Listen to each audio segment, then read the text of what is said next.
Brad Hunstable is joining us via video here. Brad, thanks for coming on the show, man. You guys, first of all, where are you today?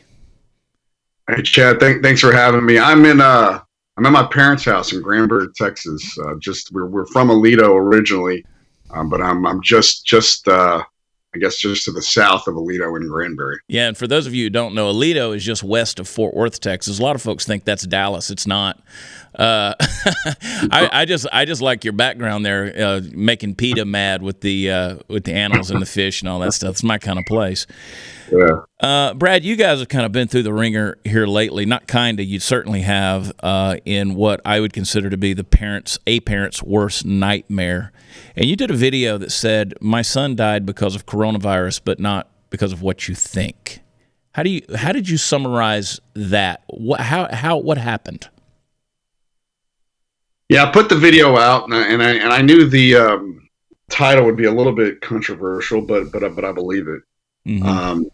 When we started the lockdowns, months ago, we sort of went to this de facto martial law, and what we've learned is that the impact of that is not just the actual virus, which is horrendous and people are dying, but there's a much broader impact. You could call it collateral damage, or whatever you want to call it, to all sorts of situations. And I suffered an absolute tragedy. My son, who was 12 years old, took his own life, and it was a combination. And I said this because of coronavirus or COVID.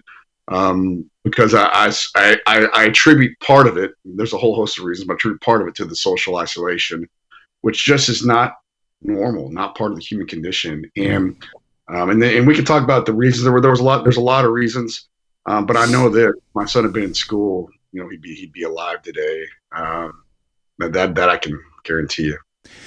And how old was your son?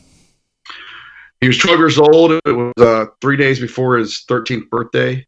Yeah. And took his life. What the trigger was, he broke his monitor on his computer again.